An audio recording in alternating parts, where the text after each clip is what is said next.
Hi, it's Splinterverse. Welcome to another episode of D&D New Releases, where we offer first impressions of new third-party products for Dungeons & Dragons. We cover a selection of titles from Dungeon Masters Guild and DriveThruRPG each week. The titles are presented in alphabetical order by site, and all of them are linked in the video description. Purchasing the books using those links helps the channel, but you can also support us by purchasing one of our best-selling books. Our newest release, Swarms of the Multiverse, offers over 70 brand new creatures, including their associated swarms. Plus, you get instructions on how to make your own balanced swarms, and lots of bonus materials such as 4 new demiplanes. We've got lineages suitable for any setting, as well as optional lineage rules in our Van Richten's Librum of Lineages. With our Potions Unlocked book, we have over 100 pages of material to take your potions to the next level in your game. Our Feywild Companion offers 150 pages of Feywild fun for players and DMs. Also, our book, Fizban's Vault of Draconic Secrets, contains over 50 pages of dragon-themed player options, including a subclass for each class and much more. Please support the channel by purchasing one of our books using the links in the video description. Before we talk about our new releases, we've got to talk about our exclusive discount this week. It's for Sunken Temple of the Swamp God by Jack Kellum. It is an adventure for 4 to 6 characters with an average party level of 6. It's normally $1.99, but it's going to be 50% off for the first 20 people that use our discount link. So you'll want to make sure you take advantage of it. Not many people are going to get the opportunity to get this at basically $1 instead of $1.99. So really good price for that. And it's a setting neutral adventure. It takes place in the Black Swamp, which holds many secrets. You can go deep within on a quest to save a missing boy and discover hints of greater dangers to come. It's useful as a one-shot, or it can be finished in 1 or 2 sessions, or part of the author's Black Swamp campaign, and it's got similar themes and terrain to Ghosts of Saltmarsh. So if you like that one, you're going to like this one. It's got a lot of really nice art. You can see the 20 pages worth in the preview, so you get quite a good sampling here. But yeah, you can see lots of swampy creatures involved, lizard folk queen. You got some maps in here. You got the 𝘽𝙤𝙘 Chamber, aboleths. So I think it'd be a real fun swamp adventure trying to find this missing child. And you encounter all these things like chewls and crocodiles and aboleths, as well as the lizard king or queen here at the very end, and lizard folk shaman. So quite a few stat blocks. You can reuse these. You know, you've got the sea spawn, all kinds of challenge ratings in here: 3, 1/2. Not too broad because it needs to fit for everything in here. You got a 2, but what's nice about that 1/2 to 3 here is that you can reuse those in a lot of places, because you need a lot of stat blocks in those ranges of challenge ratings. So we'll just scroll back up and read a little bit here. So it says, in the tavern, the fisherman comes to the tavern late in the afternoon looking for help to find his son. If the party does not seem interested in helping out of altruism, the town's mayor, who is also in the tavern, will offer a reward. The PCs would likely be there relaxing after a hard day, either of travel or prior adventuring in the marsh or nearby.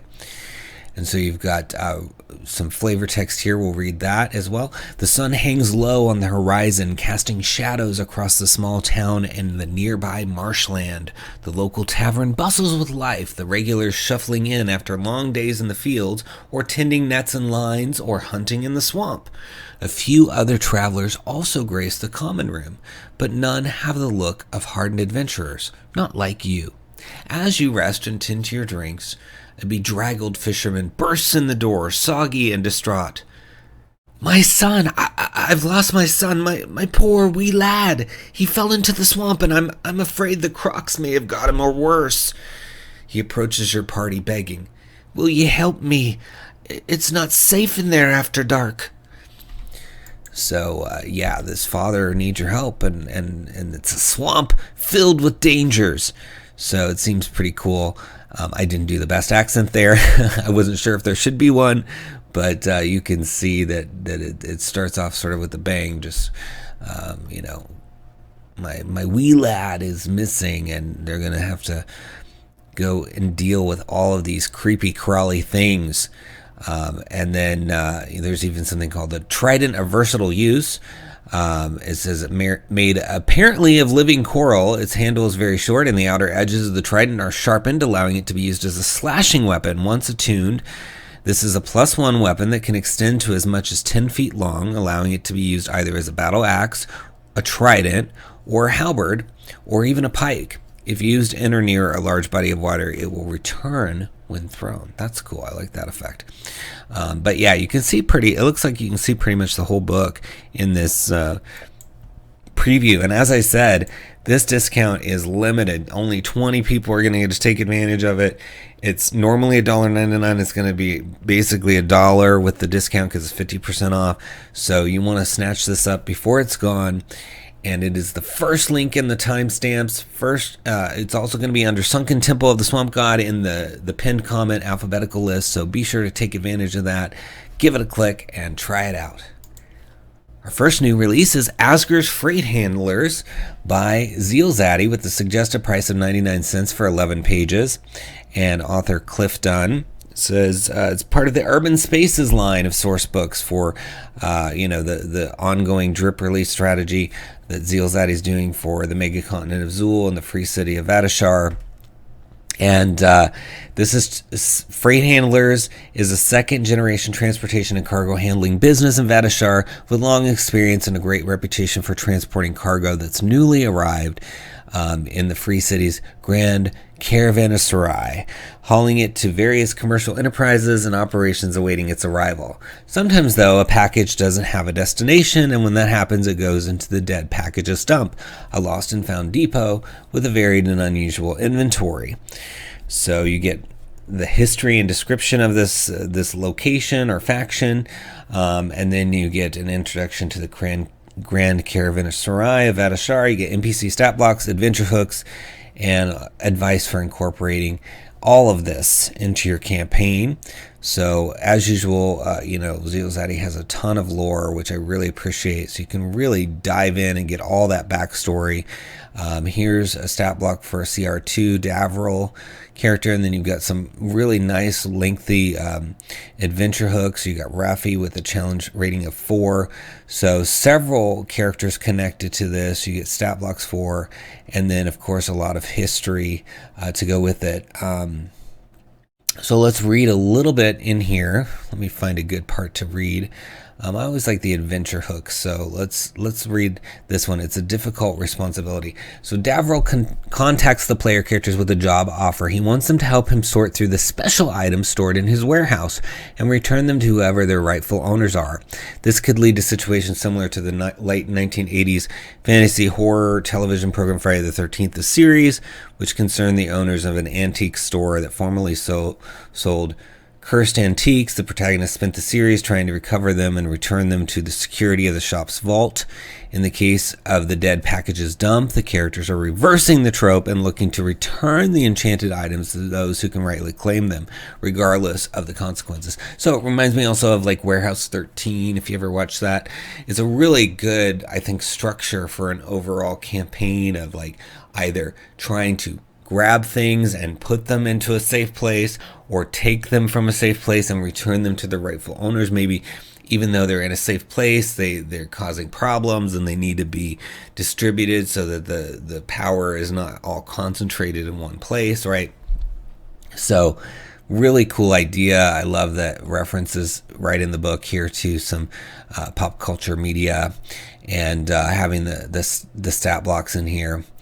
And, this drip release strategy, you're getting to know Mega Continent of Xul and the Free City of 𝘏𝙪 every week with these inexpensive releases. And, I mean, a whole city, your characters can go anywhere, anytime. And so getting these, really reading them, understanding all the different possibilities, you can make a living, breathing, urban exploration campaign for your players by getting into this series and just getting them inexpensive every week. I mean, $1 a week pretty much. that's like, you spend more than that on coffee, right? So you grab these once a week and just kind of read about it, and eventually you'll know everything there is to know about this massive city, and you can unleash it on your players. Or start incorporating the pieces now into other cities. It doesn't have to be Vateshar. So check it out. This one's under Azger's Freight Handlers in the links below. Give it a click. Next, we have Delver Magazine issue 5 for OSR, and it is $10 for 40 pages, and it's bi-monthly. It has resources for GMs of old school fantasy games, such as Old School Essentials, Basic, and other OSR opportunities, including, of course, lots of, there's so many coming out every week for OSR, so many different variations. So having something like this is kind of a grab bag of little things that you can drop in here and there, I think is super, super helpful. You see this kind of a structure of a book for 5th edition a lot, but you don't often see it for OSR. So I like this sort of grab bag, a little bit of everything put together so that you can pick and choose, plug and play what you want. So you got things like Build a Meaner Minotaur, Intelligent Gloves, Jungle Explorers, a Healer NPC, Found Map, Let's Create a Dungeon, etc. So looking inside, you get to see 8 of those 40 pages. And here's a fun little table. It says Build a Meaner Minotaur. So what type of head does it have? It could have a bull head, a goat head, dog head, etc. And then features, maybe it has an eye patch, weakness, loud noises, weapon is a spear, and then the modification to the stat block is here. So maybe it's got tougher hide of AC of 3, or it's healthy with HD of 8, etc. Then you've got Intelligent Gloves down here. It talks about their alignment, their quirk, their primary ability, their secondary ability. Jungle Explorers, what happens when you sort of hex crawl all of these places. You got a deep pool, a cave behind a waterfall. What's behind it, right? So it could be a dead panther carcass. It could be a deep pool that's glittering at the bottom. Very inspirational, these charts. You've got a healer. I mean, just lots and lots of information that you can even just use to inspire your own creations without rolling, right? You don't have to necessarily roll. You can sit here and just pick stuff. Like if we just wanted to randomly pick something. So it says the Lone Stone statue, there's fresh offerings of raw meat next to it. So that's pretty distinct. I mean, you don't often see a statue with fresh meat lying next to it, right?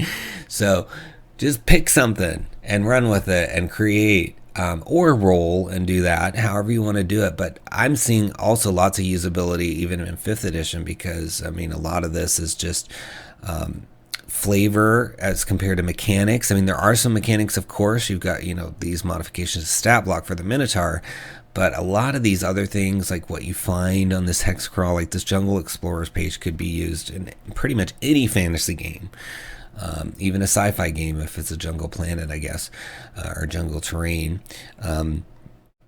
So really cool. So much use in here. You've got From the Library of Nalashi's Whisper Walk. So this is just titles of books with author names. So Queen of the Banished, Heirs to the Underdark, Scars of the Sorcerer, Soldiers of Magic, etc. Lots of reusability. That book title list, 5th edition, OSR, any game, fantasy game, can use that book title list. So lots to see in here, lots of reusability. So check it out. It's under Delver, issue number 5. It's by Tabletop Engineer, and it is in the links below. Give it a click. Next, we have Dragnarr's Dungeon Puzzler by Status Effect Games, LLC. $14.99 for 50 pages. And it says it's a PDF guide that comes with everything you need to create devious puzzles for your tabletop role-playing campaign. Puzzle grids, tokens and assets, digital maps, monsters, and new rules options are all included. It comes with a series of sample puzzles to get your ideas started. You can create your own brain-teasing challenges to invigorate the story and keep players engaged. So what I love about this is we've seen a lot of books that have to do with puzzles and traps and stuff like that. But what I like is that it's integrated with maps and tokens. So puzzles are often visual, right? And so when you have that combination of a map and some tokens, you can really set up the play area, or even just show it in on screen for your players to solve the puzzle. A visual puzzle that's just theater of the mind, I think, can be really hard. Needlessly so. So having something like this, and the whole idea here is not only can you use the sample puzzles, but you can create your own. So you get 30 digital maps, 15 puzzle grids, 150 assets, 10 sample puzzles, monster stat blocks, and rules. So you can see kind of almost like a Bejeweled map here, or Candy Crush kind of puzzle. Look, that's what it looks like, but maybe it doesn't play out that way, but it just reminds me of that. And then you can create push puzzles where you have to push your way through, like you'd have to somehow manipulate moving all these so that you can get from point A to point B. And then of course there's various things like somebody trapped in cement, or trapped in a gelatinous cube, or a moving wall, or some sort of creature pushing these blocks. So you've got all these little tokens that you can place on top of these maps to change how it works. So lots of reusability. There's no full-size preview to see here, but there's plenty of stuff in the catalog page that I felt it was worthy of inclusion. So I know people love puzzles, always looking for ways to do those. It doesn't always have to be combat. Puzzles are a really good option. So look for it in the links below under Dragnarr's Dungeon Puzzler and give it a click. Next, we've got Dungeon Boss by Diego Pisa Artworks, $4 for 22 pages. And it says it saves you time to provide you with everything you need to run game sessions without any extra work. Something practical and perfect for when you want to play with your friends, but real-life commitments leave you little or no time to prepare a game session. It's got 2 one-shot adventures, one called Masterpiece of War and the other one called The Living Dungeon. Both are scalable adventures fitting levels 1 to 10. So you get maps, lore, a boss and minions, as well as magic items. And there's printer-friendly versions as well to make it really easy. And you can see how the maps are kind of broken out into tiles. So if you want to kind of tweak those and reconnect them differently to build something later on, you can do that as well. So again, reusability, we always like seeing that. But here you can see inside a few of the pages. And I love always with Diego Pisa, the artwork and layout is always beautiful. So, and this is no exception. I mean, this beautiful sketch, you've got pictures of the bosses and the items ready for you, running the adventure. I mean, super nice layout here. So it says, Dorgan Valvenet was a mad inventor. His creations, which combine ingenuity and magic, have bolstered the armies of many warlords. He died while still working on his latest invention, a war construct infused with anti-magic red mana. His death was an accident. After unintentionally knocking over a barrel of acidic liquids, he slipped and hit his head, never to awaken again. The secret door leading to the upper area of the dungeon where he worked was customarily closed. After many years, the caustic liquids have eroded the ceiling and columns of the floor below, the map on which the adventure takes place, weakening them. The Steel Sentinels, which continue to follow Dorgan's orders as if he were still alive, have defeated and imprisoned the few intruders who have entered over the years. So, really cool. He's got these sort of mechanical constructs that are going to be kind of roaming around thinking their master, just kind of still doing what their master wanted them to do. But yeah, you can see how everything is numbered, and then it tells you everything, what you can find, what kind of trap, what kind of battle could be there. And then you've got your scalable table here. So if the level is 1 to 2, it'd be 1 Sentinel CR2, and Angolius is an active in the hall boss fight. But if you want to do level 3 to 4, you need 2 times the Sentinels at CR2 and then Angelus at CR5. So really cool scaling, and presumably we don't see that here in the preview, but presumably you've got the stat blocks of all the variations. So it looks like there's a CR2 and 4 of the Sentinel, and then with the boss there's CR5 and different HP, a little bit lower HP if you're going to be on a different level. So you're getting variations of the stat blocks, always helpful. You know, you see that with young dragons or adult dragons or ancient dragons, right? Kind of that ability to pick which one fits from a CR standpoint. So this is really, really cool, and you've got a magic item and all great art along with it. I really like everything I've seen from Diego Pisa. Every book that they put out has been really interesting and different. So this is no exception. You should check it out. It's under Dungeon Boss in the links below. Give it a click. Next, we got Dungeon Vault Magazine 25. So we have 25 issues of this, and this one includes 9 original adventures as well as high-resolution maps and VTT assets, of course. So Alvin Tower always makes really good-looking things, and this one's for low to mid-level, so levels 1 to 10 within all the adventures in here. So you're going to get 40 pages of goodies. Authors Alex Reinhardt, 𝙤𝙤𝙬𝙤𝙬𝙤, and VL Nost, and 3 articles, 9 adventures, printer friendly. You even get an EPUB version as well as high res and Roll20 versions of the maps. So awesome. I love that all of this is here. So let's look inside and see what we've got going on. So you've got, what's also nice is they always list in the table of contents underneath the heading of the adventure what level it is. So Spirit of Greed is level 5, but then Tiger Paw Casino is level 4. So you can see quite a variety. Some are level neutral, etc. And then you've got some articles like Embracing Pulp or the Mirror of Snake Charm. So cool stuff. Lots of flavor text. Beautiful maps that you can reuse. I mean, that looks so cool. That's a casino map. You can reuse that. That'd be fun to reuse. And then you've got this whole section on just pulp and embracing it and what it is. And then you've got another adventure with this really cool, look at this face on the tree here. Something reaching into the pond. So you get to see half the book in the preview, but let's read about the elegy of Queen Azalea. So it says, there's an old tale of a woman who gave up everything in her life to truly understand the plights of nature. Queen Azalea was an elvish royal with a vibrant love for nature and the silent and eon-long languages of the trees and the soil. She could almost hear the mute symphonies of the wind against the trees and the tunes of the ground as it made way for seedlings and worms. But she did not hear it all, not in her corporeal humanoid form.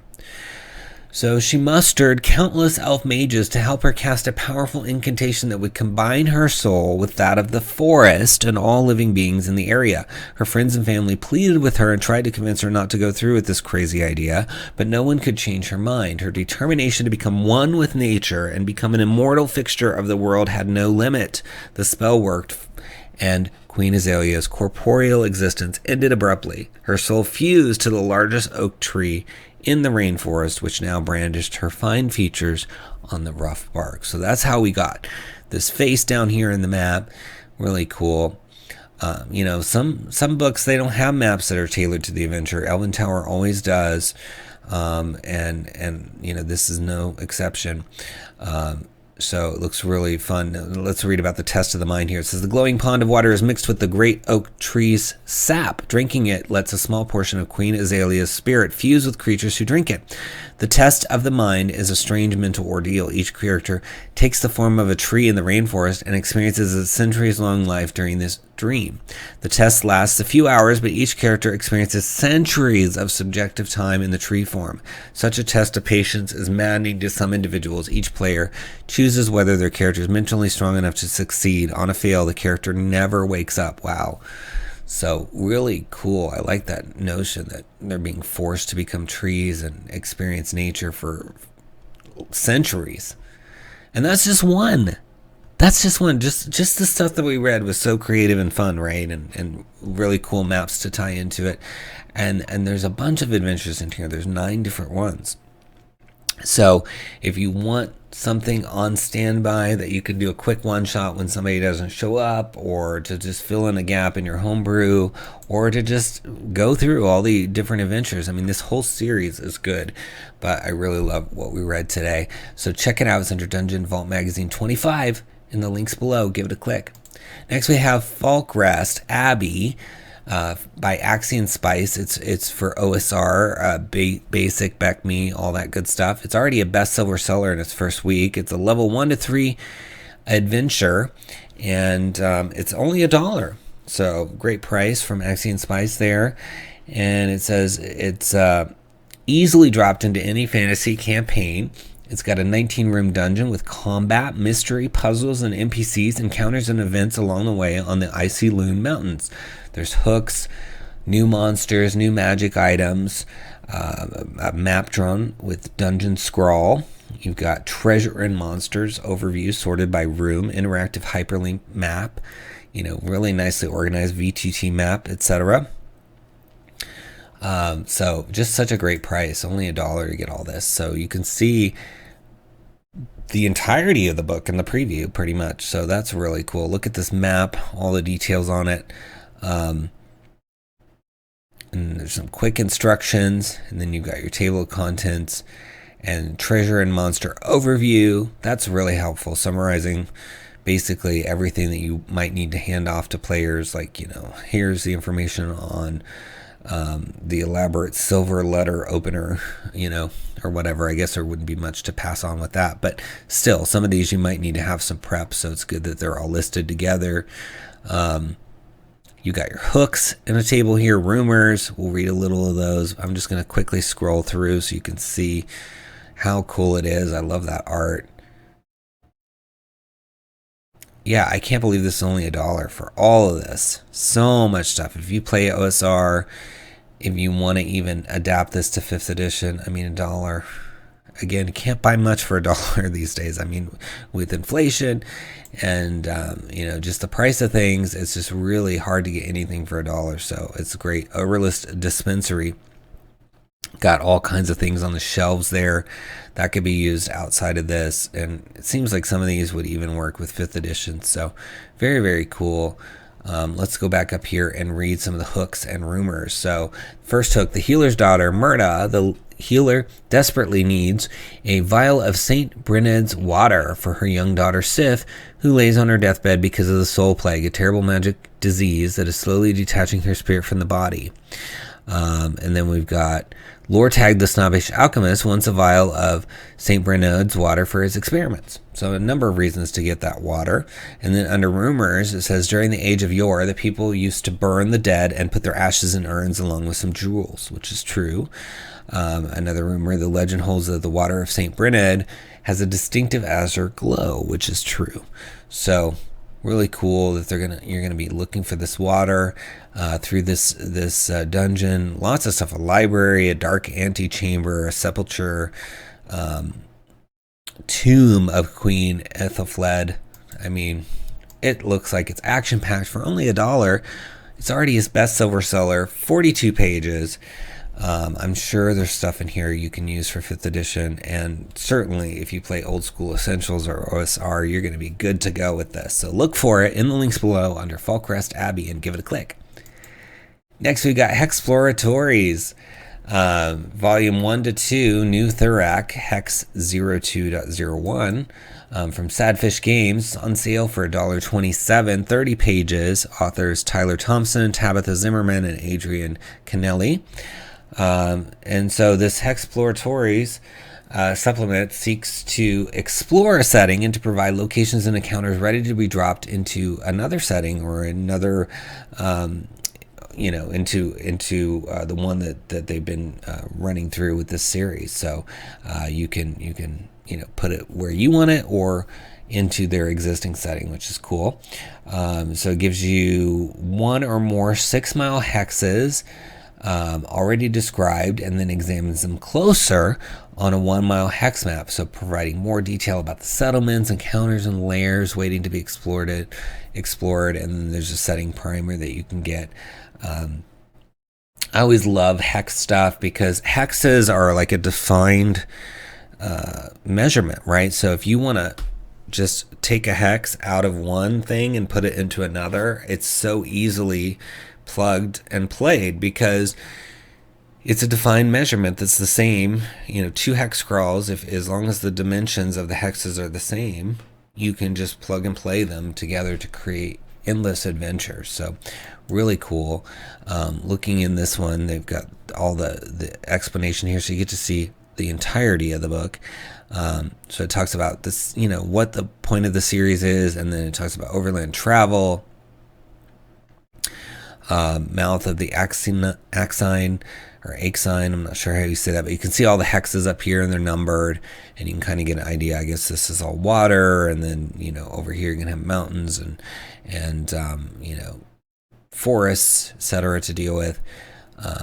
So you get some history, and then they zoom in and they go into the Isle of Thurak, and things you might find, like a sunbathing snake. A flying snake lay concealed. If not detected, the party will stray too close and it will attack. So cool. And this is all 5th edition, if I didn't mention that. So very, very cool stuff. You can see just so much detail. Every hex has a lot of detail to it. So if you really like having lots of material on hand, you even got this Bestiary with Broodlings 1/4 and Attract, which is challenge rating 3. Flying snakes, golden daughters, so all the stat blocks you need are here, it looks like. But let's read about one of these. So Rat Home, that sounds like an interesting hex. It says, even by the standards of the Isle of Thurak, this region is plagued with rats. The grassy hills are riddled with holes that can trip up the unwary or break their leg, leading to vast underground warrens home to probably thousands of rats. No one knows just how many rats live in the region, but every so often they boil to the surface in a vast mass of rodents that head to the farmlands to the southwest like a landbound plague of furry locusts. Attempts to drive the rats away have failed, and there are too many of them and too many rat holes in the hills for any conventional methods to work. And it says a swarm of rats will attack every quarter day for 1d6 turns before scattering. So yeah, you dive in headfirst into swarms in that hex. Yeah, and that's just one. I mean, each one of these has a detailed stuff. So devastated woods, resistant farmers, haunted desert ruins, apple slopes, woodman's pit traps. I mean, you can even see some skulls on some of the hexes here. So like I said, love it because you can just extract one of these hexes and put it into one of your games. Maybe have a map and you're like, I just don't want to fill in these last couple of hexes. I don't know what to put there.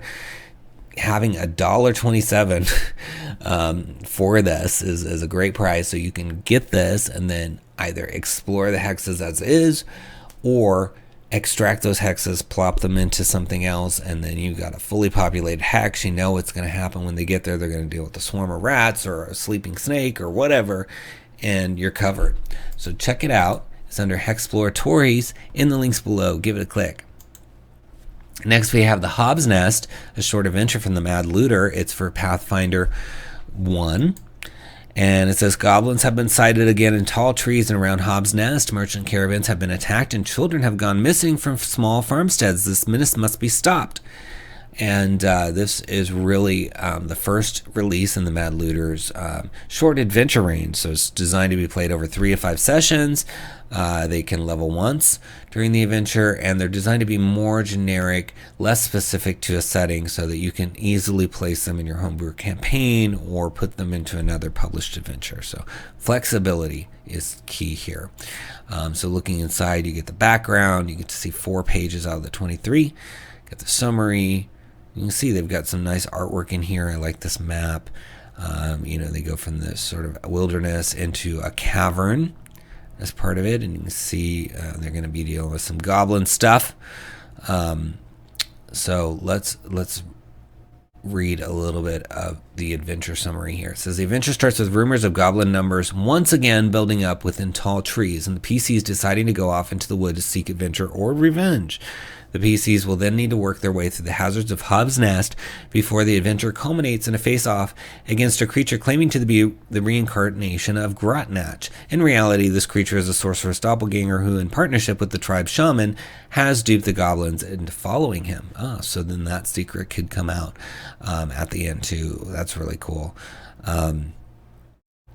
So just to read a little bit more, we'll say Goblin Guards and Dire Rat. The goblins will waste their first turn arguing about letting the goblin outside the barricade inside. After that, the goblin outside will engage in melee, and the goblin inside will use his bow from a platform behind the barricade. The goblin inside will attempt to go raise the alarm at A4 if the goblin outside is killed. So you can see some bickering, some different things happening. So there's some life to these goblins, which is fun. You know, this could really fit in a lot of settings. You know, people always hear about goblins and think, oh, you know, that'd be fun to go up against. So maybe, you know, this could be a really good way to introduce people that aren't familiar with D&D, or Pathfinder, how to like play a game against, you know, these fabled creatures of goblins. I know goblins are kind of commonplace in a lot of ways, but I love how they brought them to life with the bickering here, and all the just the centered on this lie that they're going to find out that they're being led by somebody who's not even legit. So that could be a really fun twist to the typical goblin stuff. So I love it. I think it's fun. I like the cover, how they're sneaking up on these goblins, and it'd be interesting to see how that plays out with your table. So look for it. It's in the links below. It's under the Hob's Nest. Give it a click. Next we got Menace and Ravenreach, or Ravenreach. Why would I say Ravenreach? The word is Raven. Menace and Ravenreach. It's Frog God Games, and it's for Pathfinder, and it's $10.99, 27 pages. Author James Thomas. So when the group of adventurers arrived in the outpost town of Ravenreach, they headed directly to the local tavern. As was usual, it took under an hour until fists started flying, glassware shattered, and the furniture flew. The fighting ended just as the last of the locals melted away. Their incarceration made the wanderers the ideal candidates for an unusual errand. The masterminder, the court wizard, requires the capture of a local troll alive for his studies. Without hesitation, they accepted the task, and into the wilds they went. It is not exactly a start to a saga of old, but the days are young as they slip into the dark woods.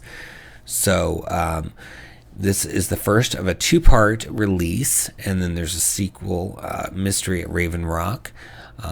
So really cool. It says an adventure found while visiting a faraway outpost ruled by the illegitimate son of nobility has its share of intrigue. NPCs can be both allies and antagonists. So I like that a lot when you can have that mixture. And it says there's new magic items and maps and handouts. So it's for 4th to 7th level. So you get the intro, adventure hooks, local color, rumors.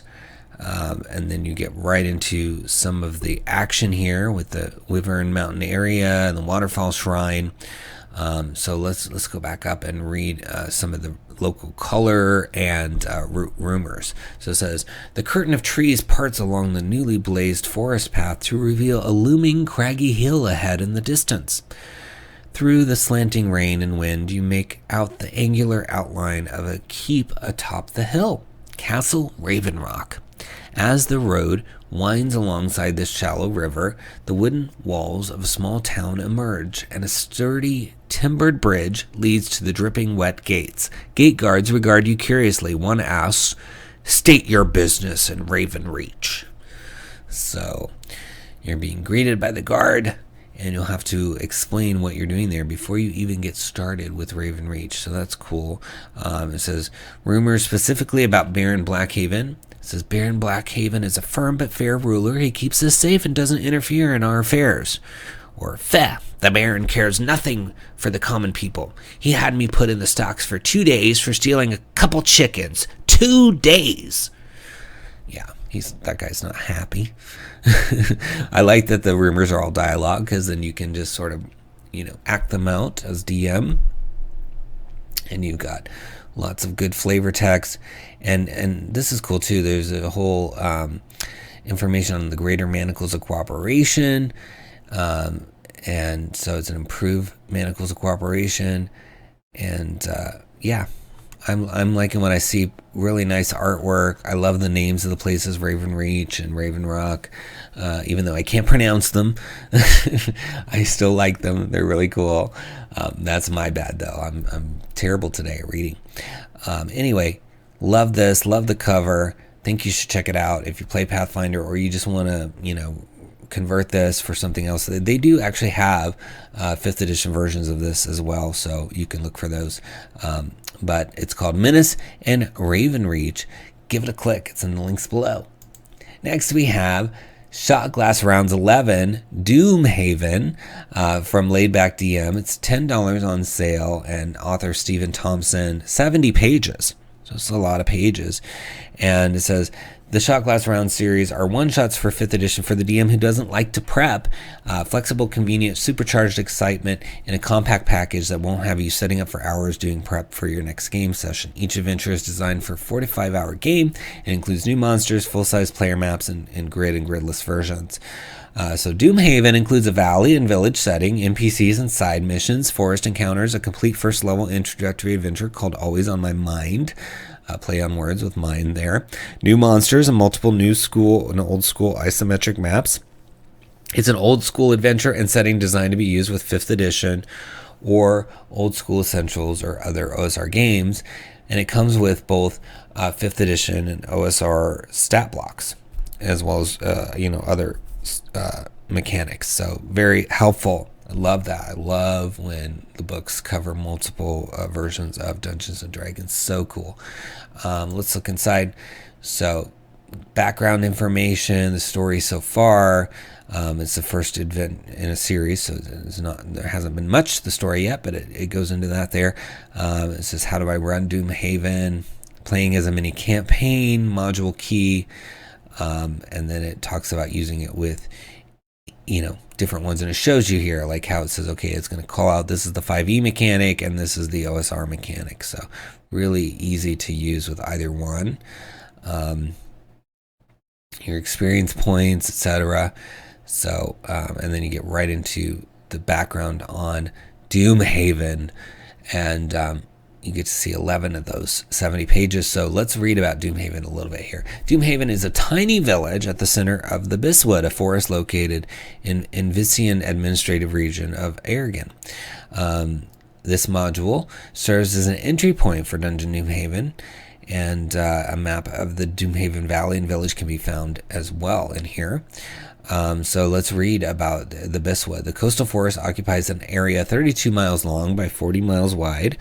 The small coastal town of Bisworth sits at its northwestern edge, and the port town of Lorient lies 10 miles south of Biswood's southern border. A cobblestone road built by the Invicians when they occupied the country of Eärgen several centuries ago connects the two towns, but is underutilized as most people travel by sea between Bisworth and Lorient.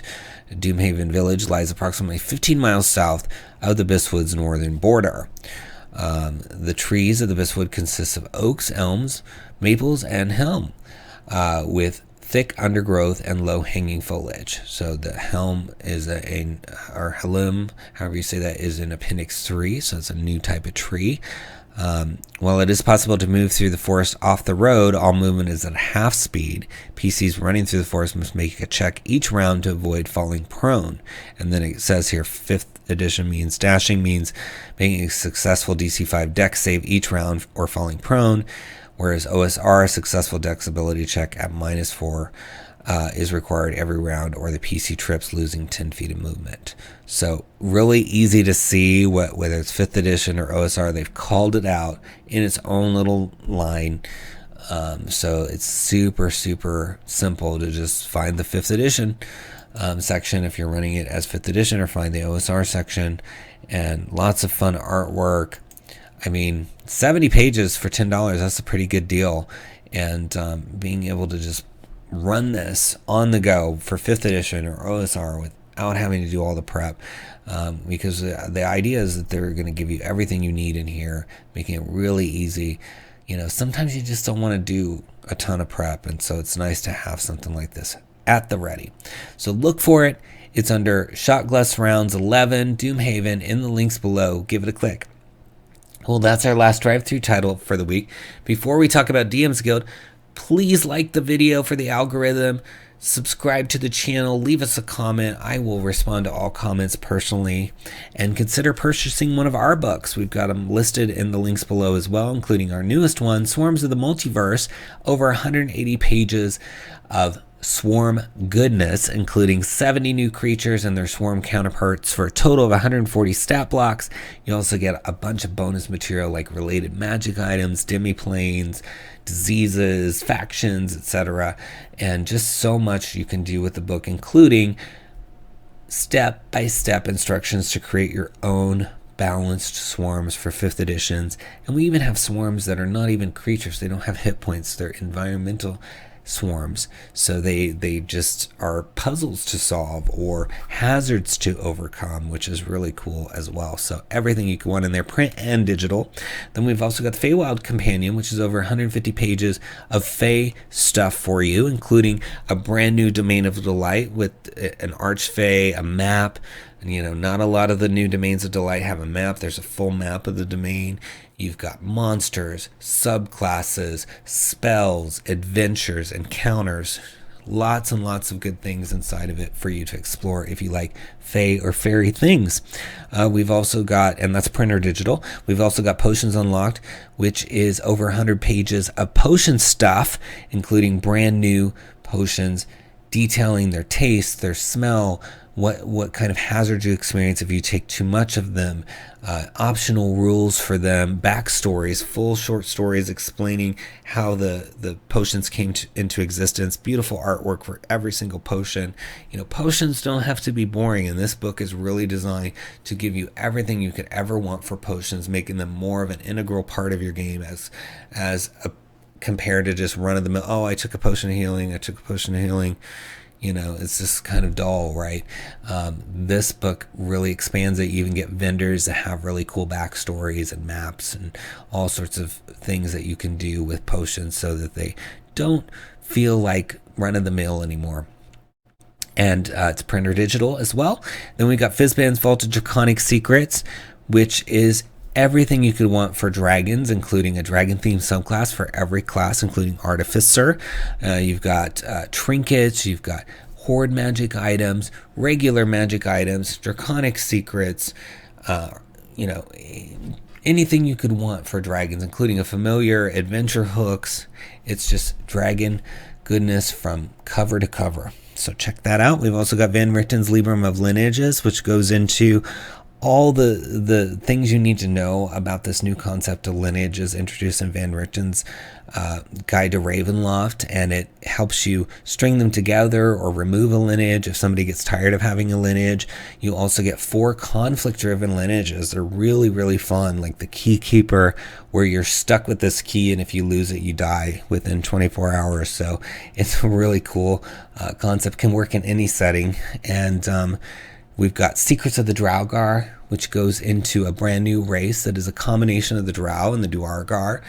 They've got their own history, including backgrounds, subclasses, NPC stat blocks, and their own deities, as well as a fortune-telling method that you can do at the table using props. So really cool, fun stuff, and that's in the links below as well. And then, of course, we've got all the books listed from this week's episode, and we really want you to support all those creators, help them continue to produce such great works for all of us to enjoy by clicking those links and purchasing those books. And if you make any shopping choices after you've clicked one of those links, you'll also be supporting the channel because we get a small affiliate fee, so that's super helpful to us as well. So thank you so much for watching. Let's go find out what DM's Guild has to offer this week.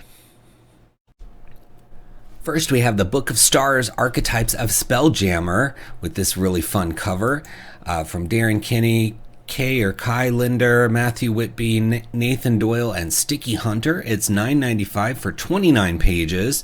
It says, welcome to Wild Space Traveler, where warriors wield the power of a meteor storm, wizards watch the stars for new constellations, and quick hands snatch your purse before disappearing into the ether.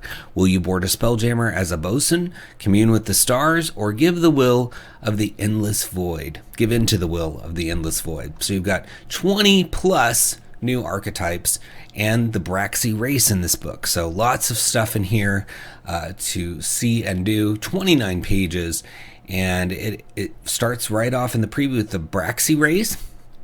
So this is from a far-off place. Braxies are well-traveled humanoids that sometimes prefer hiding within elaborate pressurized suits. Their true form may be this metallic casing or may not be known at all. So I like that there's some ambiguity about its true form, so your table can kind of role-play that out and figure out how to reveal between the DM and the player who's playing a Braxy what's going on. You've got characteristics table. So the first one is you have piercing red eyes that resemble compound eyes. Another one is you have long spindly arms that reach almost down to the floor, so really cool. You get silent steps, where you have proficiency in stealth and intimidation from piercing stare, and then psionic scream. When you take the attack action on your turn, you can replace one of your attacks with a psychic pulse targeting a number of creatures equal to your proficiency bonus that are visible within 30 feet of you. Each creature must make an intelligence saving throw.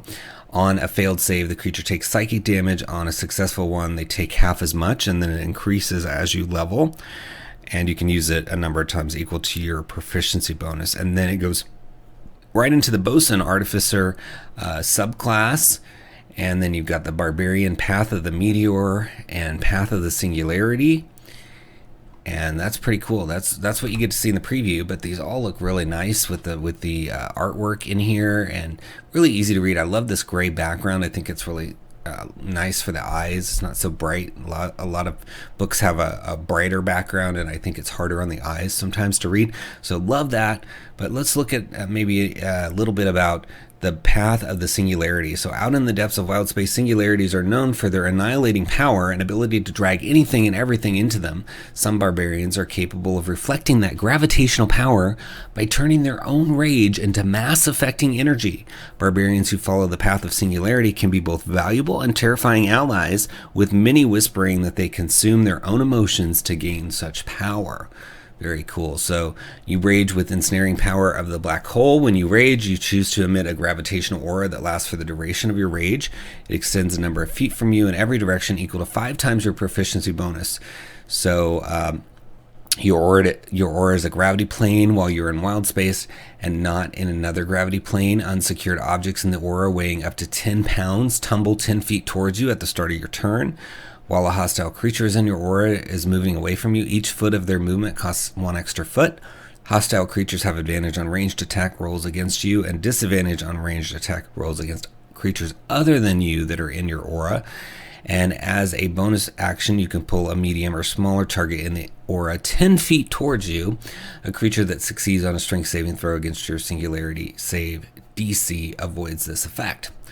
And then it gives you information on that DC, and the size of the targets you can pull towards you as the bonus action increases at various levels. So really fun. Yeah, I like how this deals with gravity, and you've got Manipulate Gravity as another ability at 3rd level, and then Crushing Grasp, Event Horizon, all consuming when you get to 14th, which looks pretty cool because you can turn your body into a black hole, and then you have flying speed and all kinds of damage going on, force damage, 4d10 and stuff. So really cool. Like all the stuff I'm seeing in here. The cover artwork is really beautiful and really fits with what's inside. So I'm excited for people to check this out. So look for it in the links below under Book of Stars and give it a click.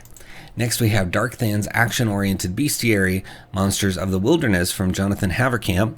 And we've looked at a previous edition of this, and basically Jonathan is taking monsters from the official releases as well as older editions, and then some new monsters, and kind of addressing their actions, giving them more to do, basically. So this particular book is 59 pages for $9.99, and it's got over 70 revised monsters from the core rules, unique threats from the mind of the author, and iconic creatures from older editions. So very cool. And let's take a look at this art. I mean, it's nice. You've got a cool background. You've got all easy to read stat blocks. I like that the stat blocks are a different background color than the pages. Makes it really jump out of the page to see these stat blocks. So really cool. Let's take a look inside. So you can see it goes through the different monster rolls, because it's another thing this series from Jonathan does, is it gives rolls to the monsters similar to 4th edition, but with more rolls. And then you can see the monsters go from the Ankeg all the way down to the Wyvern. And you got various beasts like dire ape, dire bat, and cockatrice, cyclops, lucrata, hobgoblin, griffin, all kinds of stuff. And then you've got minions, new conditions like bloodied, dazed, dominated, save, end effects, shifting, and spell-like abilities. And it goes through each of the roles, and then you get right into the monsters. So very cool. And you get to see quite a few of them here in the preview, because you get to see 6 of those 58 pages. So let's just read about the dire mongoose. The dire mongoose is both predator and rival of giant snakes, utilizing their immunity to their poison and slippery nature to avoid their natural weapons. Unfortunately for most travelers, a dire mongoose is perfectly content to snack on humanoids while giant snakes are in hibernation. In combat, a dire mongoose attacks a target with their bite from 10 feet away, dragging the creature in reach of their constrict and claws actions. When their prey moves too difficult to handle, or proves too difficult to handle, they use shifting roll and musky retreat to disengage. So love this tactics, explaining exactly how the creature is going to behave. That's so helpful, especially for newer DMs and that's they're doing this for all the creatures. So that's going to really help you. You can see lots of actions, bonus actions, reactions. So shifting roll, the mongoose and any creatures they are grappling shift up to 20 feet. Reactions, musky retreat. As a reaction to taking damage, the mongoose sprays a 10-foot cube of their musk centered on themselves. The cube spreads around corners and its area is heavily obscured. The mongoose can then shift up to half their speed. So mixing it up, taking some of these creatures we've seen a bunch of times, as well as some new ones and some from older editions, and really giving them more to do. So it's not just like bite, bite, bite, claw, claw, bite, bite, right? So I think it's fun. It's a cool series. So check it out under Darkthan's action-oriented bestiary in the links below. Give it a click. Next we have Glyph Abjuration from Eric Rise, and it is $3.95 and 12 pages. And it says level up your Abjuration spells with 109 magical glyphs.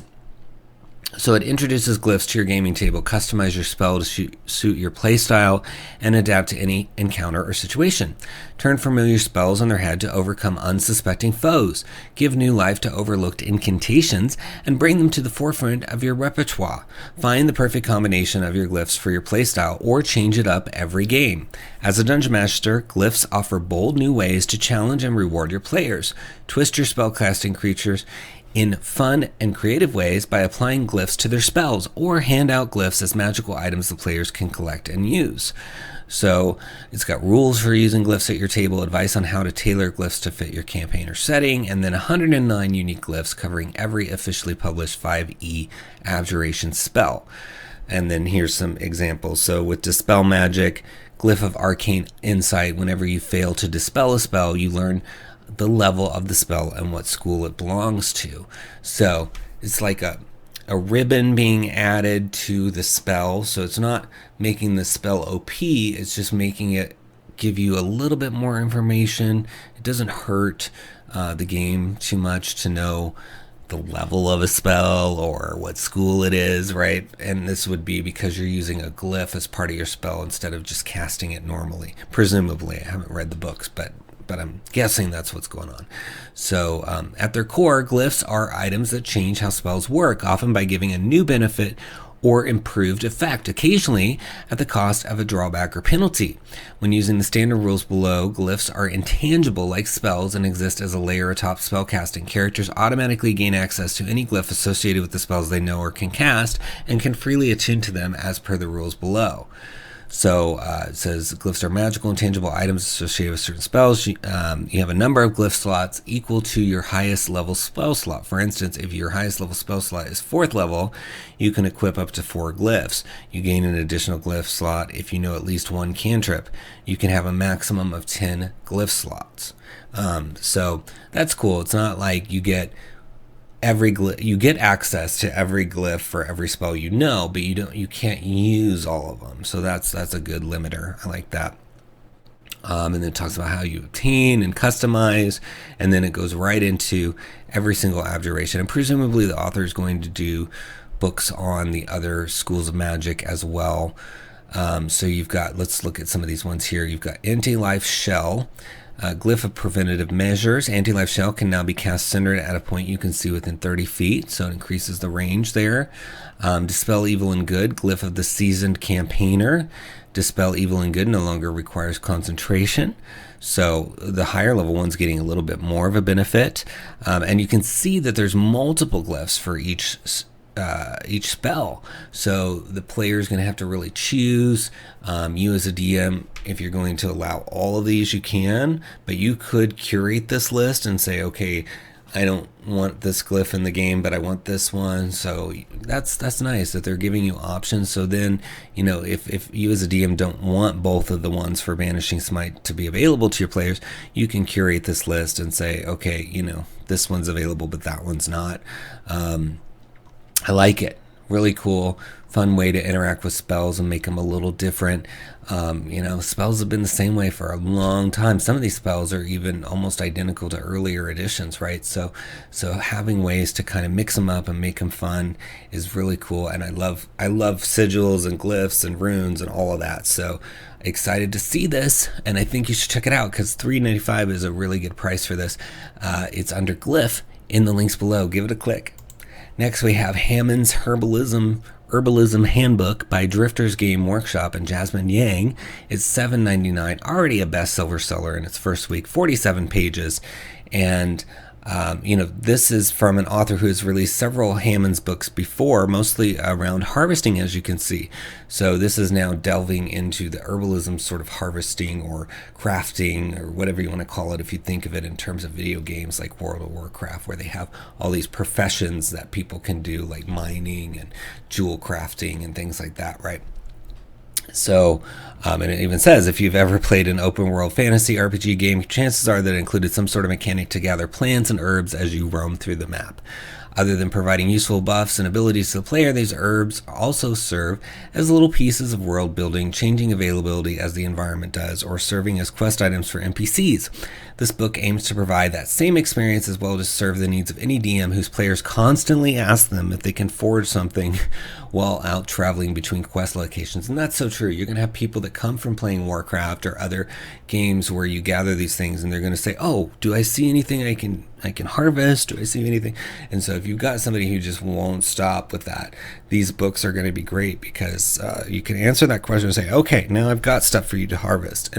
And the author's right here. It world builds because, as we've talked about numerous times with plants, plants are a great way to make the world seem different than Earth, right? On Earth, we have dandelions and elm trees and stuff like that, right? So why not have those, but also have other plants that you can't find here on Earth, so that it really truly feels like your players have gone somewhere else. So books like this are great for that. We've done plants in a number of our books because of that very reason. We love it. We think it's such a great way to make the world seem fantastical. So there's over 160 unique magical herbs in here, complete set of rules for gathering herbs and brewing them into tinctures, 3 new herbalism related spells, 2 new herbalism related feats, a new background called the Harvester, and 2 NPCs. So you're getting quite a lot of stuff in here.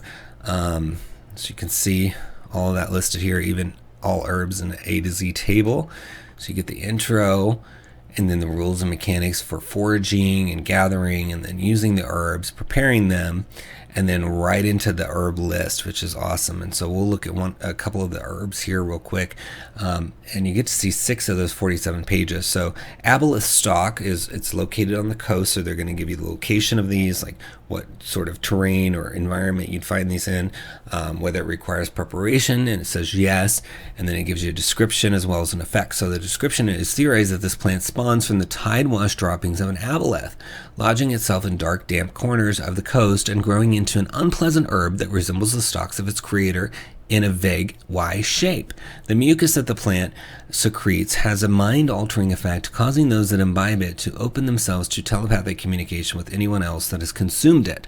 And then the effect is, this herb may be prepared by 2 creatures at the same time by sucking the mucus on the 2 top prongs of the herb for the length of the preparation. Once prepared, any creature that prepared the herb may communicate telepathically with any other creature that prepared the herb up to a range of 500 feet. This effect lasts for 6 hours. Once used, this herb goes dry and becomes useless. So that's really fun. It's going to facilitate some telepathic communication. It's got a connection to aboleths, which people are familiar with.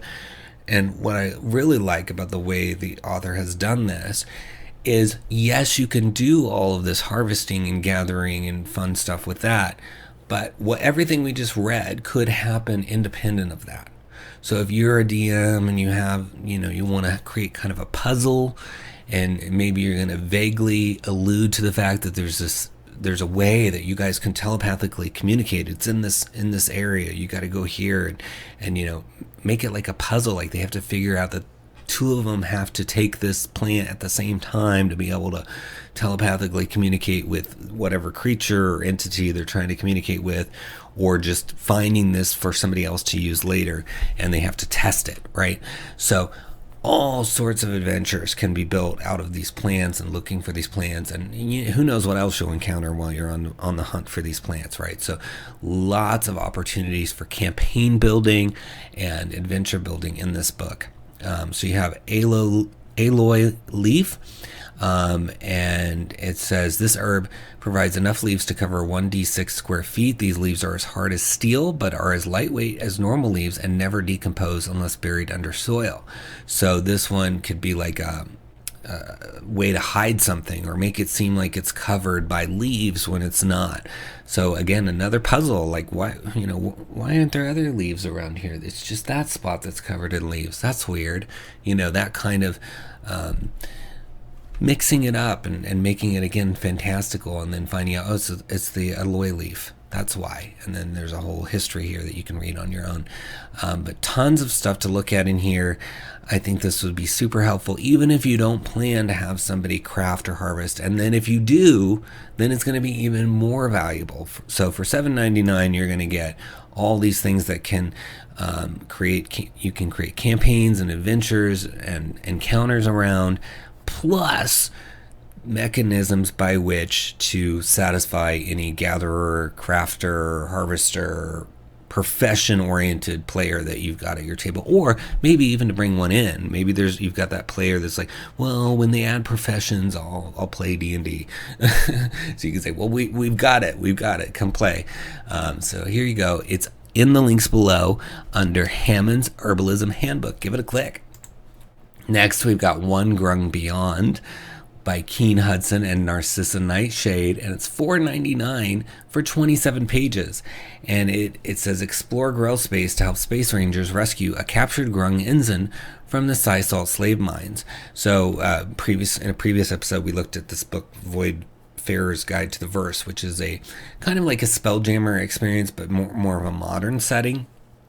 And so this now is from the same authors. It's an adventure in that setting, which is cool.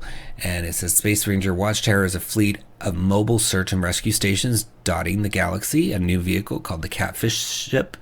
A new wild space system with recurring conflict, industrial wasteland unicorns and pack hunting tumbleweeds. Colonial Grell in 3 nasty flavors, a heroic stand that becomes a cinematic battle reaching from the ground into space above. So really, really cool. And it says the entire Voidfarer's Guide to this Verse series is a medical fundraiser for Narcissa's IVF treatments. So huge thanks to all supporters. So There's a bundle also you might want to check out down here to grab the full series, and it's a crazy price of only 75 cents to get a lot of stuff. So that's a wild price because it's normally $55.99. But anyway, sounds like it's going to go to help somebody, which is awesome. Let's look inside. So they don't have a full-size preview, but we can zoom in on the mini preview here and look at some of the stuff. So fun artwork that is really evocative of sci-fi stuff. I love this picture. So cool. And you can see this sort of space frog going on in here. You got some spaceships and just all kinds of sci-fi feelings to this, which is I love sci-fi stuff as well as fantasy, so it's nice to see it. This might even be more of a like sci-fantasy because it's got a bit of both. So here you've got Grell space, characters who are in wild space, orrery or deep space will be shown a small pink purple, and so I don't know if I can read it. Okay, yeah, there we go. A small pink purple sun with 6 planet-mass satellites locked in orbit around it, some in strange matching orbits. The system is awash with asteroids and debris fields, though a single recognizable moon orbits the second planet in the system, an abandoned strip mining colony once controlled by the Cyclopean Mining Company, only labeled on maps as GSX-2. The name is a designation given by a survey team which determined the second planet in the system was a suitable site to strip mine large amounts of neodymium, platinum, and atmospherium. And so then you've got information on the celestial bodies. So, G5X1A is a rocky exploded Earth body in 1-to-1 orbital resonance with another one. This planet was once joined as a superplanet with its orbital twin that rivaled the sun in size. Its proximity to the star caused the planet to dry up, crack, and shatter, resettling into its new horseshoe orbit, and created an asteroid field between the two of them that surrounds and feeds the sun as it slowly pulls rocks inside and it gains mass. So you've got a whole system described here with all the information on it, distance from the edge. You could even maybe repurpose this for like regular Spelljammer, in more of a fantasy setting. So you got your catfish ship here, which is a new vehicle. All different kinds of characters. Ranger 𝘏𝙤𝙬𝙧, a robotic ranger designation. SK0 is a utility technician model responsible for keeping the outpost systems functioning and repairing ships that dock here, and has the following rangers to the Space Ranger stat block. So really cool to have an adventure now to go with that book that was released recently. And I love it. I love sci-fi. I love fantasy. So the merging of the two is really cool, and this looks fun. Looks like it could be a fun adventure to go through these different points in space, and there's probably stuff in here you can repurpose for other wild space adventures as well. So check it out. It's under One Grung Beyond in the links below. Give it a click. Next we have player options for horror campaigns from Adam Hancock, $7.95 for 29 pages. And it says, is your DM going to start a horror campaign, but the current player options left you feeling uninspired? Do you want something thematic really tied to the tropes of horror? Do you just love the class options based on poltergeists, vampires, and other monsters that go bump in the night? Then this is for you. So you get lineages, subclasses, backgrounds, feats, spells, and magic items in this book. So you've got the Damned, a lineage for characters who've already sold their souls. Witch Knight, a captain of the undead subclass. Spirit Medium, a background for those who commune with familiar spirits. Imaginary Friend, a feat that gives you a monster only you can see. Telltale Heart, a spell that strikes fear in the heart of enemies. Horseman's Head, a fiery magic item that sends those it kills to hell. So really cool. Yeah, this could be great for Ravenloft or any kind of like horror themed campaign you want to create, even in a fantasy setting, but it's just more focused on horror. Maybe there's a realm that somebody's taken over and it's just literally hell. All right, so you've got the lineages: Damned, Manifested, Reanimated, and then a bunch of subclasses starting with Fleshsmith and going all the way down to School of Vitality. Backgrounds: Chronicler, Spirit Medium, Superstitious, feats, spells, magic items. Just so much here. I love it. So They're using the lineage system from Van Richten's Guide to Ravenloft. So it talks about how that's different and how to create your character. And then you've got the first one here is the Damned. It says you sold your soul to a devil, most likely in exchange for something you wanted or because you fell to the fiend's deception. Your life's quest might be to discover the true name of the devil who damned you, to save others from your unfortunate fate, or to find a scapegoat to take your place in the infernal contract. So then you have the following traits. We'll skip over the ones that, you know, are basic stuff like your creature type and the ancestral legacy, which all lineages are supposed to have. Aura of Despair, starting at 3rd level. Whenever you aren't unconscious and a hostile creature within 10 feet of you must make a saving throw, the creature suffers a penalty to the saving throw equal to your charisma modifier with a minimum penalty of -1. Infernal Contracts. You learn from tragic experience how to draft supernaturally binding documents if you concentrate for 8 hours, as if concentrating on a spell, and have access to ink, quill, and paper or the equivalent. The drafted document takes effect when the signatories ink their names on it with their own blood. A person or members of a party breaking a contract crafted in this way immediately takes 2d4 psychic damage and has disadvantage on attack rolls, ability checks, and saving throws for the next 24 hours. Infernal Magic. You know the Thaumaturgy cantrip. Intelligence, Wisdom, or Charisma is your spellcasting ability. In your mind, you can speak telepathically to any creature within 30 feet of you. The creature understands you only if the two of you share a language. You can speak telepathically in this way to one creature at a time. Only one fear. You have advantage on saving throws you make to avoid or end the charmed or frightened condition on yourself. The trait doesn't work against devils. Manifested. You have no parents or past because you were not born. Instead, you were believed into existence. You are a child's imaginary friend or boogeyman in their closet. Kuatoas invented you as an object of veneration or a grieving person's hopes, created a duplicate of their lost loved one. Whatever your origin, you are here now, tangible and real, most of the time. That's a cool concept for a lineage as well. I love lineages. They're just so flexible, so personal, and I think to me they're way more interesting than races because they're not spread across an entire culture. They're focused on something that happened, a triggering event, and then underneath that you can have a race as well. So you can be an elf that is damned, or a half orc that's manifested, whatever, right? And so you can have both, even though you wouldn't have the traits that are associated with that race, you still have the appearance of that race, and so you can still have some culture from that, and then have this lineage layered on top that's so personal. Like there were 3 reasons listed here for the manifested: child's imaginary friend, Kuatoas inventing you, or somebody creating a duplicate of a lost loved one, right? So all of those are super personal, super story focused.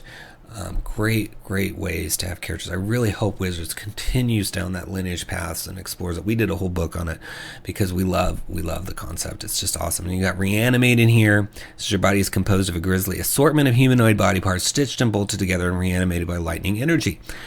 So there you go, another personal story. And what if one of the original owners of that body part shows up and wants it back? That's a whole adventure into itself, right? You can't get that with races. I mean, you could, but it's the whole race then at that point, right? The whole culture. I love lineages. And then here you go, subclasses: Artificer, Specialist, the Fleshsmith. So you've got all kinds of stuff they can do. They can reanimate corpses, all kinds of stuff like that. Really cool. Love it. And it's all horror themed and could work in Ravenloft or just anywhere that you want some horror themed stuff.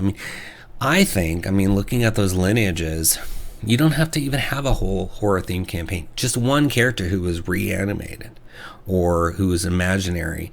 That works, to me, even outside of horror campaigns. So not only are you going to get a ton of stuff you need for horror campaigns here, you're going to get things that you can pluck out and use just to add something different or something interesting.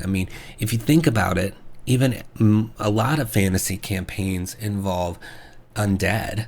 So you're already kind of touching horror a little bit anyway. So having a little bit elsewhere, whether it's a subclass or a lineage or some of these other things that they have in here, backgrounds, Yeah, it's fine. Add a little bit, mix it up. It's nice to have that one character that's got a little bit of darkness around their origin, right? And you can play with that, and maybe they encounter something dark as they're going through their adventure. And so then they look at the person who's got this sort of horror background and say, "Do you know anything about this?" And you can kind of play off of that and just do so much. So love this. Check it out. It's under player options for horror campaigns in the links below. Give it a click. Next, we have Spelljammer Encounter Tables. The Spelljammer book just came out, a box set, I should say, and you're going to need all kinds of things to support that. We've covered a lot of titles for Spelljammer over the last few weeks, and this one I think is going to be one of the most valuable, because you're going to need filler, you're going to need random encounters and things like that. So Duncan Thompson is the author, $4, 22 pages, and you basically get D20 tables for combined encounter tables, Spelljammer terrains, hazards and locations, magic items, monsters and NPCs, Spelljammer ship tables, and more. So this is really just kind of bringing everything together that you're going to maybe want to roll on or go through and pick out of. So it talks about how to use those tables, different party sizes and higher level party sizes, etc. And then you get right into the encounter tables. So for levels 1 to 4, they can encounter any of these things on this D20 table. So the first one is a weird breeze, whispering phrases, and deep speech, or you can roll on hazards instead, and it's hyperlinked, so you can jump right to that table. And then for the 5th to 10, the first one is a strong magical current that pulls creatures and ships to a nearby dead god, or you can roll on hazards. And then you've got asteroid and moon encounters, astral sea encounters, like a runic ray is a flying fish crewed by 2d6 bandits with a cult fanatic captain. They are trying to contact a star kraken, or you can roll on the ship's level 1 to 4, which is hyperlinked. You've got dead god encounters. So the first one is a priest with 1d6 acolytes or 1 burbelang. And then it goes into detail. So like it says, they are, or one is, waiting for someone, or possessed by a spirit, or guarding the area, or investigating carvings of an ancient symbol. So it gives you what they're up to as well. And then you've got the Rock of Brawl encounters, wild space encounters, Spelljammer hazards and obstacles, like a bright or sonic beacon, possibly a distress call or warning. And then Spelljammer locations. And then you get into the magic items. So everything from potions of healing to invisibility, or, eyes of the eagle, or alchemy jugs. And then down here, a really super helpful one as well, ship encounters. So you might find the Damselfly ship, Pegasus, crewed by Glyph shipmates, an acolyte and captained by a 𝙁𝙗𝙬𝙧 explorer. It has a pony mascot on board, and extra crew are 𝙁𝙗𝙬𝙧 shipmates. So yeah, fleshed out ships that you might pass by or encounter at a port or come up against as competitors for an objective. And then it gives you tables to create ships, like if we just pick one.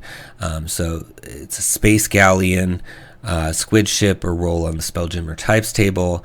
And then it's a Spelljammer helm installed in a 𝘽𝙤𝙬𝙧 skeleton. So, and then you can do the crew from here. I mean, it just goes on. All these things, ship details, really just, you can build a whole campaign. You can build everything that they encounter. You've got cosmic leviathans here at the end that you can go through. A titanic turtle that carries the ruins of an elven civilization is in great pain. That's just the first level on all those tables. Imagine what else awaits you if you get all the tables. So I love this. Super, super helpful to really randomly generate things or prep for your Spelljammer stuff. So I think you've got to grab this if you're serious about running any kind of Spelljammer stuff. This one's going to save you a lot of time, help you with prep, and just inspire you. So check it out under Spelljammer Encounter Tables in the links below. Give it a click. Next, we have the Tome of Monsters by Tristan Fischel, $10 for 183 pages. So this is a lot of pages. It's already got 3 ratings with an average of 5 stars. And that is a lot of pages. It says the Tome of Monsters is a massive tribute to the Monster Manual and Dungeons & Dragons as a whole. One fully realized subclass for each and every monster in the Monster Manual. Other player options, including monster-themed feats and spells, thrive within these pages, creating more variety than ever for D&D. This tome by Tristan Fischel teams with monsters options, including 218 completely original subclasses, as well as brand new spells and feats to allow even more customization and elevate your game. Customize every aspect of your character with more choices than ever before. The Tome of Monsters is a massive volume, guaranteed to satisfy any style of play. If you're experiencing financial hardship, you can contact the author, and the author will help you get a copy, which is nice as well. But I mean, 218 subclasses. I think there's only one other book that has that many subclasses that I've seen, at least since I've been doing this series. And wow, that is just a lot. And I like the concept that it's focused on taking the monster manual and having subclasses and feats and other things based off of those monsters, because it's a really definitive selection. So you can say, okay, if there's this creature in the monster manual, there's going to be something in this book that goes along with it. So very cool. So you can see just a ton for each class. So you've got the Animator, the Chimerian, Barbed Wire Guard, Chain Warrior, Driller, just all kinds of stuff. And then you've got Barbarians, Path of the Thunder Serpent, all the way to Path of the World Breaker, Bards, College of the Forlorn, to College of Subtlety, Clerics, Exemplar, to the Greed Domain, Druids, Circle of Psionics, Fighters, Skymaster, Monks, Way of the Stone Fist. I mean, it just goes on. There's so many. Warlocks have the Tyrant, the Arachnid. Wizards have Lacumancy, Demonology, etc. I mean, it's just, you're covered. I mean, just look at this list. Lots and lots of subclasses, right? So if you only play wizards, or you only play any of these classes, you're going to have so many options for $10. That's not even $1 a subclass. If you play just wizards and you never play any other classes, you're going to have, if your DM is going to let you use these, you're going to have all of these to choose from, right? And if you are a DM, I mean, imagine how many you could offer your players, this huge list of these subclasses. So, all right, let's look at more of it. So it goes right into the Animator. So you get to see the Barbed Wire Guard and the Animator in this preview. So Animator, animated objects. Most artificers utilize their arcane creations themselves, wielding them in battle. However, those that draw inspiration from the animated items posing a threat to them in dungeons craft weapons, armor, and all varieties of other objects to do their tasks for them, which can be used for attack, defense, and even day-to-day tasks of their lives. Artificers that pursue this skill can create independent creations capable of acting individually and as a team to aid their master in both battle and menial chores. So you got expanded spells. So there's all these options here that you can use. And then you got Animated Companion. You've gained the skills necessary to animate a companion, which is linked to your spirit. You learn the Find Familiar spell, which counts as an artificer spell for you. You always have it prepared, and it doesn't count against your spell count. And the summon creatures type is a construct. If the mending spell is cast on it, it regains 2d6 hit points. So that's a nice little variation of Find Familiar. It has to be a construct. You can use mending on it. I like that. And then at 5th level, your mastery of animated objects increases. You may now animate small items, and you may have 2 animated items at once, which both attack a target simultaneously as a single attack, increasing the damage to 2d4 plus your int modifier. You only add your int modifier once to the damage. They may move separately even when commanded as a single bonus action, but they may never attack separate targets. Additionally, the items now count as magical for the purposes of overcoming resistances and immunities. And then you also have learned to animate more dangerous items. You can animate medium items, and the damage dealt by your animated items is now 2d6 plus your int modifier. And then you got various other things. We'll skip to the last level. Oh, you also get to see the Chimera in here. Master of Animation. At 15th level, your animations are unmatched. You may now have 3 animations, and you may animate an item as an action by expending a spell slot of any level. Their damage of your items increases to 2d8 each. Additionally, whenever, not 2d8, 3d8 plus your intelligence modifier. Additionally, whenever a creature makes an attack against you, you may, as a reaction, interpose one of your items between yourself and the attack, having the item take full damage on a hit. You may command your items to act individually.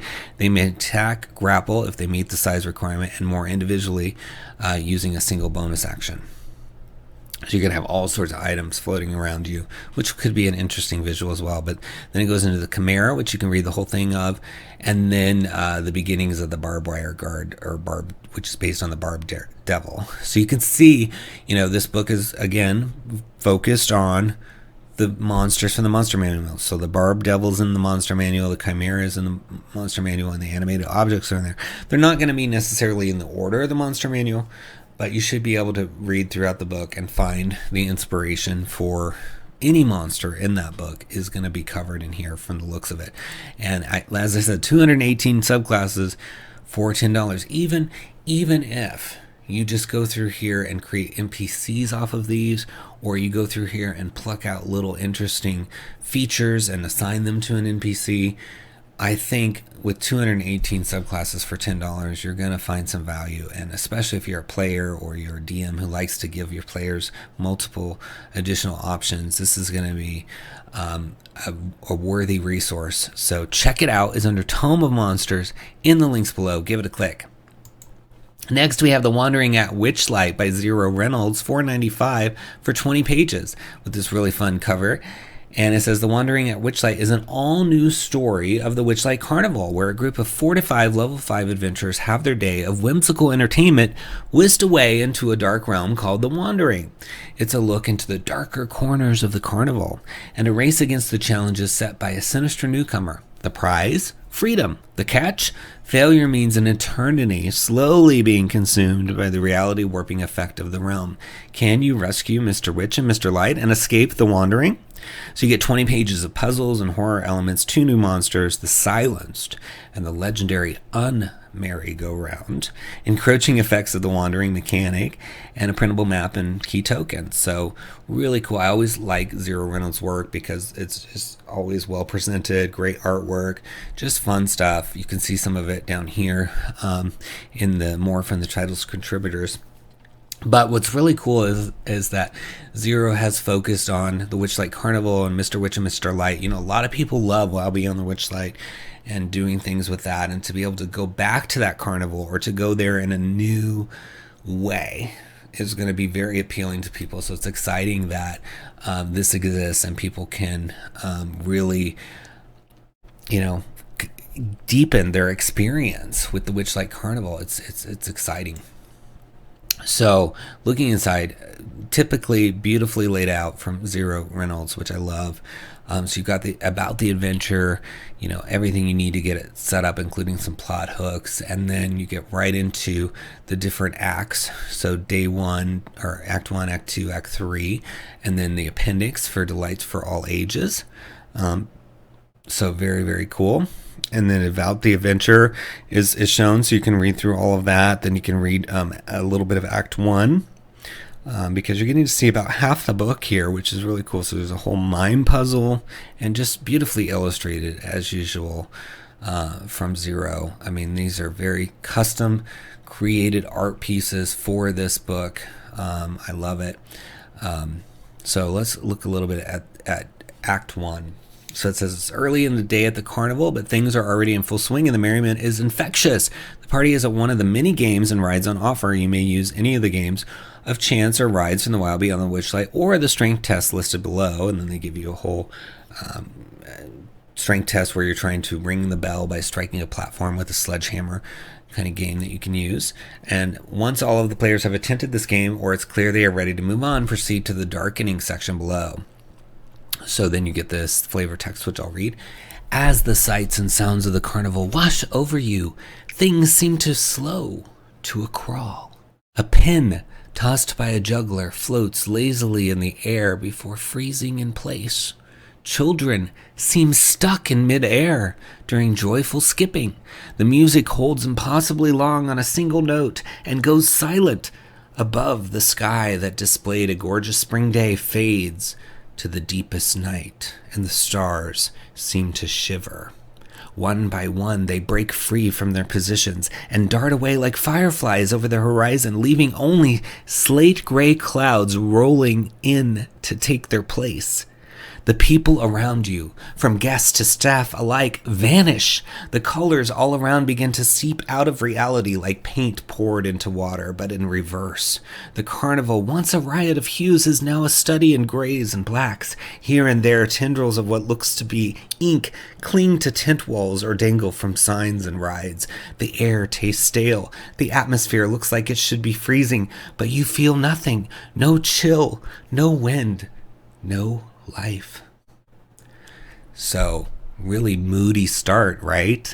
Gives you those chills of like, oh, we're having this fun, bright experience, and then all of the energy is sucked right out of it, and time is stopping, and things are melting away, and that's how it kicks off. So you can imagine how it's going to go from there. Zero's quite a creative person, so it's going to be a fun experience, and I really always look forward to work from Zero. So once the characters have had some time to react to the situation, then you read the following. Running footsteps sound from one of the nearest attractions, and a frightened-looking man in Jester's motley crew comes into view. "What did you do?" he cries. So even more complications, right? So they're looking to the players for the cause of this darkness. So fun stuff. I could go on reading all of this all day because it's so well written and just creative. I love the creativity in this work, and that's just the start of the adventure. And what I love the most about this is that it builds upon something people already love, which is the Witchlight Carnival. So there's so many people there. Like, we couldn't even get out of the carnival. We would just spend a whole adventure there. It was just so much fun. We had so many sessions in the carnival. So now you can have another one. You can go there and have a totally different experience and really wow them. I mean, wasn't that fun listening to what Zero wrote there for that intro? I mean, just imagine getting to read that to your players and embellish that and having them freak out about, like, what did they do? And I think you could just have the best time with this. So look for it in the links below. It's under Wandering at Witchlight. Give it a click. Next, we have Welcome to Windsong. It's a lawless tree chop setting for 5th edition. And what is crazy about this title is its suggested price is $0, and it's 144 pages. 144 pages for free. That's crazy. I mean, you just don't see that. But Penny Blake is an awesome creator and has decided to make it this price. I would recommend paying something because Penny is being so generous, and there's going to be a lot of people that take it for free. So if you can throw $1, $2, $3 at Penny as you grab this to thank Penny for being so kind as to do this, I think that would be epic. But already, look at what you're going to get. You're going to get 8 new monsters, 2 new races, 11 new backgrounds, adventure hooks and NPCs, arcane pit fights, a secret tattoo system, and a one-shot murder mystery for free. Or a low price if you want to pay something, which please do. So it says, a lawless tree-tapped town, rich in history, culture, and lore, new guilds, races, backgrounds, monsters, and NPCs, hex slinging, which is a new style of arcane pit fight, a unique tattoo system used by rogues and refugees, a secret university that trains outlaws and rogues, activists and vigilantes who fight for peace and justice, everything you need to run an adventure and campaign. So you can see you can get in the ring with the Hex Slingers of Windsong, plus there's a bonus murder mystery one-shot which will lead adventure party to discover the hidden city of Windsong and become embroiled in its affairs. So Penny is really good, I think, at mysteries especially. So that's awesome that you're even getting a free adventure to go into this new setting and experience whodunit. Right? And it says, high amongst the branches, deep in the forest core, abandoned monsters, misfits, and miscreants, outcast from the world by chance or choice, have made their home. Welcome to Windsong. So just such a cool setting. And says, I don't want anyone to miss out on this product, so I'm making it pay what you want for as long as I can. If you manage to pay 50 cents, that would be great. to help get a metal badge. So that's a very good distinction. So you see these metal badges that people get, like they become a copper bestseller, a silver bestseller, gold, etc.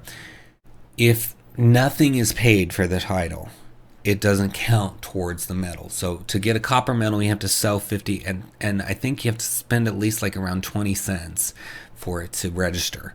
So, if you pay 50 cents for penny here, then it's going to count towards getting the copper medal, and then the silver medal's 101. So it's got to be one more than the amount. And I think gold is, I forget how much.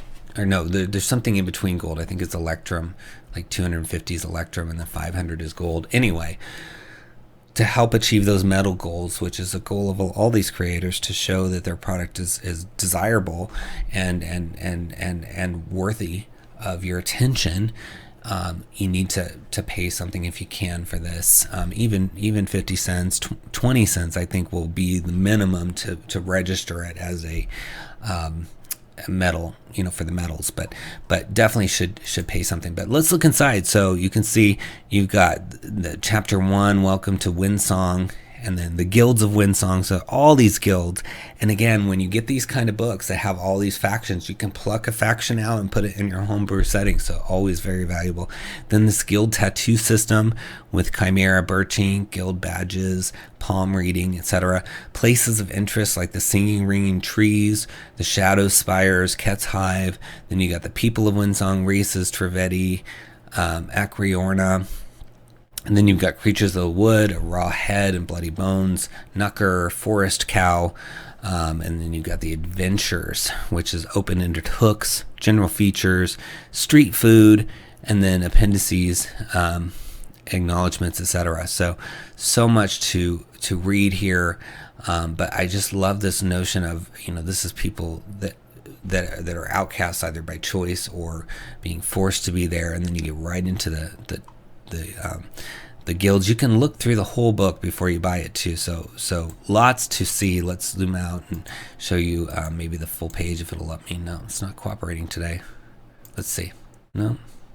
There we go. I think I was clicking it too many times, but you can see just so much stuff in here.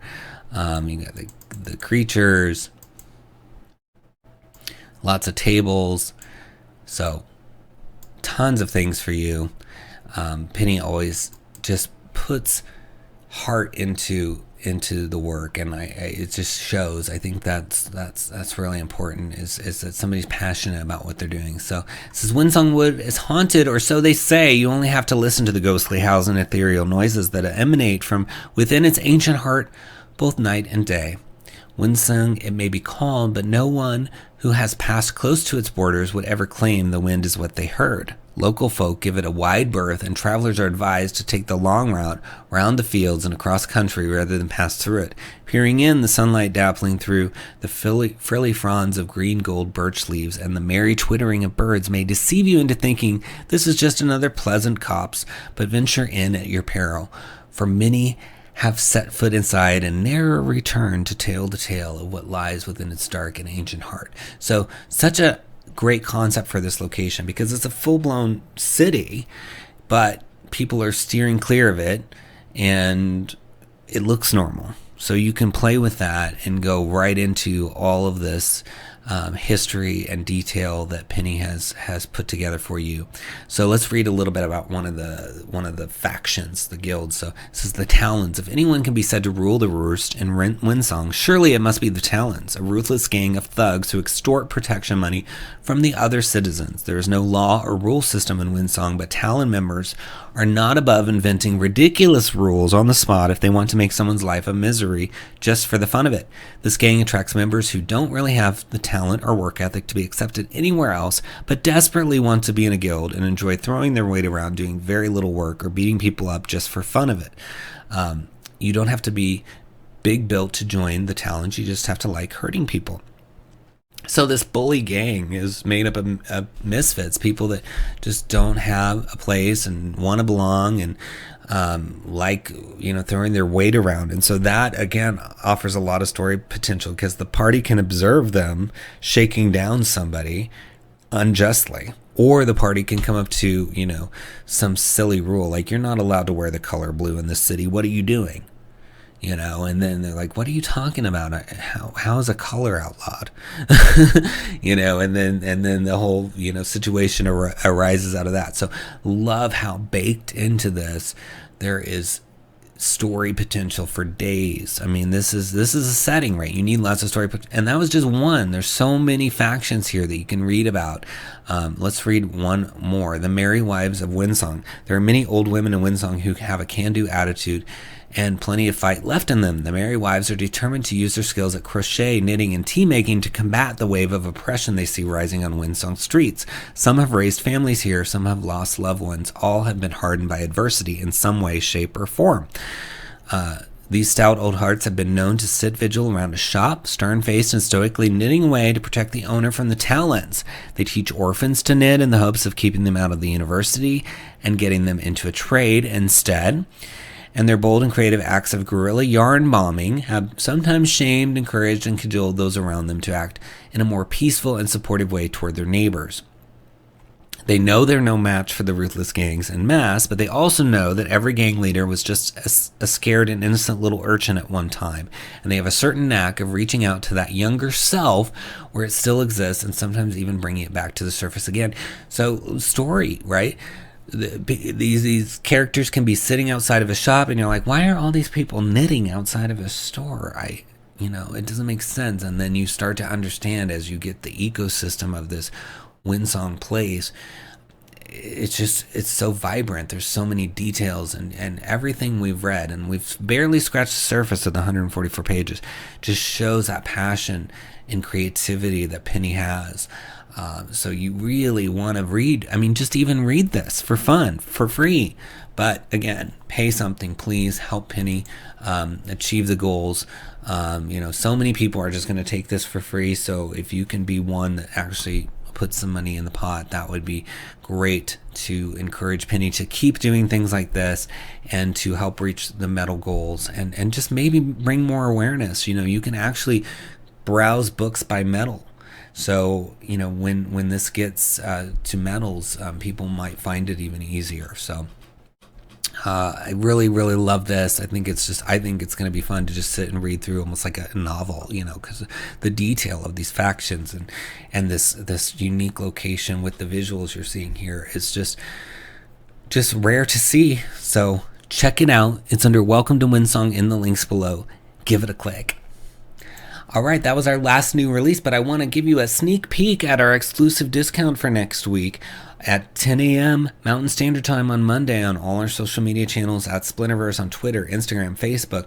We release our Money Saving Monday discount, and it is going to be the Scion class, and it's normally $1.99, and we're going to give you a good discount on that, so it's going to be even cheaper than that. $1.99 for a brand new class with this beautiful art and 5 at ratings averaging 5 stars. How can you go wrong? It's the best copper seller. New classes are always fun to experiment with. It says Scions are the frontline characters that wield the might and power of the words of creation, which are translated as sigils to use by mortals.